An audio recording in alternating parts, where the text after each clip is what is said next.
கத்திரிக்காய் வறுவல், எண்ணெய் கத்திரிக்காய், அதுக்கப்புறம் பிரியாணிக்கு சைட் டிஷ்ஷாக கத்திரிக்காய் அப்படின்னு நிறைய ரெசிபிஸ் நீங்கள் ட்ரை பண்ணியிருப்பீங்க. அதே மாதிரி பார்த்திங்கன்னா கத்திரிக்காய் வீட்டில் செஞ்சாலே சாப்பிடவே மாட்டேன் அப்படின்னு ஓடுறவங்க ஒரு சில பேர் இருப்பீங்க. இன்றைக்கி நான் பார்த்திங்கன்னா ஒரு டிஃப்ரெண்ட்டான கத்திரிக்காய் ரெசிபி உங்களோட ஷேர் பண்ணிக்க போகிறேன். இது ரொம்ப டேஸ்டியாக இருக்கும். சாதம், சப்பாத்தி, தோசை இதோடலாம் அட்டகாசமான ஃப்ளேவரில் இருக்கும். ஸோ நீங்கள் இதே மாதிரி ட்ரை பண்ணி பாருங்கள். செய்கிறதுக்கும் ரொம்ப டைம் எடுக்காது. ஒரு 5 to 10 மினிட்ஸ்லேயே நம்ம செஞ்சிடலாம். ஸோ இதே மாதிரி நீங்கள் ட்ரை பண்ணுங்கள். நீங்கள் ட்ரை பண்ணணும் அப்படின்னா இந்த ரெசிபியை நீங்கள் ஃபுல்லாக பார்க்கணும். ஸோ இந்த ரெசிபியை ஃபுல்லாக பார்த்து உங்களுக்கு பிடிச்சிருக்குன்னா மறக்காமல் லைக் பண்ணுங்கள். வாங்க இந்த கத்திரிக்காய் ரெசிபி எப்படி செய்கிறதுன்னு பார்த்துடலாம். ஹாய் ஃப்ரெண்ட்ஸ், நான் உங்கள் ஜுபைதா ஜாக்ஸ் கிச்சன்லேருந்து. இது உங்களுக்கான சேனல் நமது மொழியில். ஃபஸ்ட்டு இந்த மாதிரி ஒரு பெரிய கத்திரிக்காய் வாங்கிக்கணும். கடையில் இந்த மாதிரி பெரிய கத்திரிக்காய்கள் நம்மளுக்கு ஈஸியாகவே கிடைக்கிது. இந்த மாதிரி பெரிய கத்திரிக்காய் இல்லைனா கொஞ்சம் மீடியம் சைஸ் கத்திரிக்காவாக கூட பார்த்து எடுத்துக்கோங்க. இப்போ இந்த கத்திரிக்காவை வாஷ் பண்ணிவிட்டு கத்தியை வச்சு இந்த மாதிரி லைட்டாக உள்ளுக்குள்ளே ஸ்லிட் பண்ணிக்கலாம். இதை கட் பண்ணக்கூடாது. நான் வீடியோவில் காமிச்சிருக்க மாதிரி ஸ்லிட் மட்டும் பண்ணிக்கோங்க. 2 ஸ்லிட் பண்ணிவிட்டு அதுக்குள்ளே 2 பூண்டை உள்ளுக்குள்ளே ஒழிச்சு வச்சிடுறேன். அடுத்து இங்கே ஒரு தட்டில் கொஞ்சமாக தேங்காய் எண்ணெய் எடுத்து வச்சுருக்கேன். இந்த தேங்காய் எண்ணெயை கத்திரிக்காய்க்கு மேலே அழகாக மசாஜ் பண்ணி விட்டுருங்க. ப்ரஷ்ஷை வச்சு தடவி விட்டுருங்க.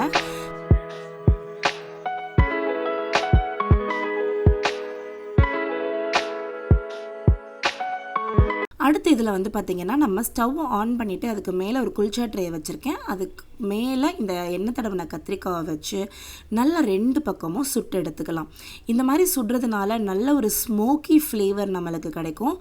நல்ல கத்திரிக்காவும் வெந்து மசிஞ்சு வந்துடும். ரொம்பவே நல்லாயிருக்கும்.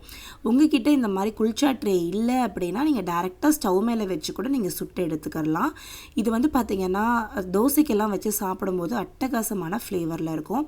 நல்லா சுட்டு எல்லா பக்கமும் சுற்றி கருப்பாக அடிச்சு பாருங்கள். அந்த மேலே இருக்க தோல் இந்த அளவுக்கு நம்ம சுட்டு எடுத்துக்கலாம்.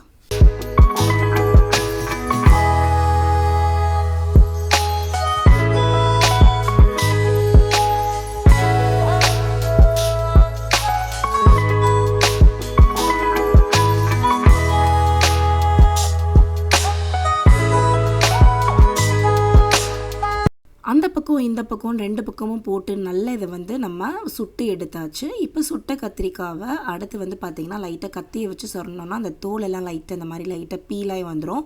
அடுத்து லைட்டாக கையில் தண்ணியை தொட்டு இந்த மாதிரி தோல் எல்லாத்தையுமே உரிச்சு எடுத்துடலாம். அந்த மேலே இருக்க தோல் எல்லா பக்கமும் ஈவனாக சுட்டிருந்தால் நம்மளுக்கு எடுக்கிறதுக்கு கஷ்டமாகவே இருக்காது. ரொம்ப ஈஸியாகவே பிரிஞ்சு வந்துடும்.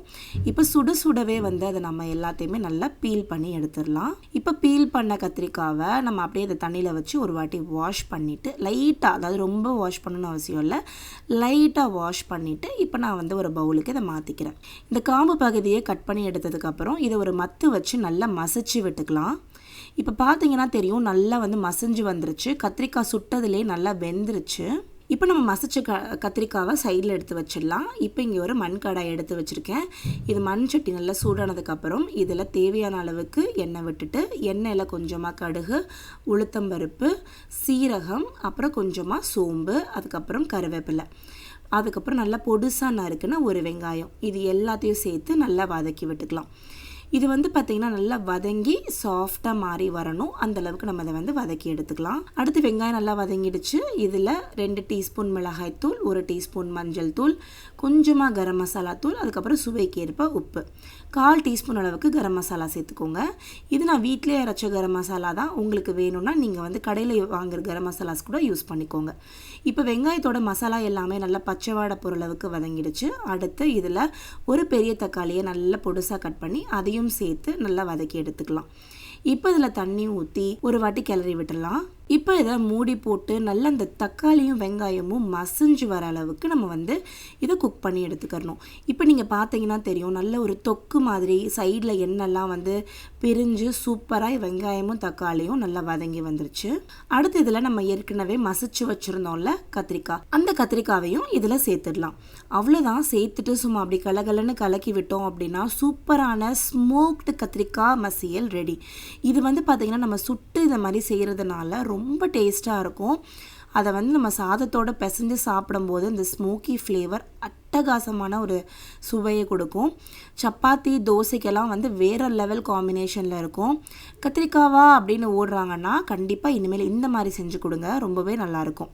இப்போ இது கன்சிஸ்டன்சியை கொஞ்சம் லெவல் பண்ணுறதுக்காக ஒரு 50 ml தண்ணி ஊற்றி அதுக்கு மேலே கொஞ்சமாக கொத்தமல்லி தலை தூவி இறக்கணுன்னா நம்மளுடைய ஸ்மோக்டு கத்திரிக்காய் மசியல் ரெடி. இப்போ திரும்ப இதை மூடி போட்டு கொஞ்சம் நேரத்துக்கு அப்படியே சும்மா சுருள வதக்கி சைட்ஸ்லலாம் எண்ணெய் பிரிஞ்சோனையும் இதை அப்படியே சர்வ் பண்ணுங்கள்.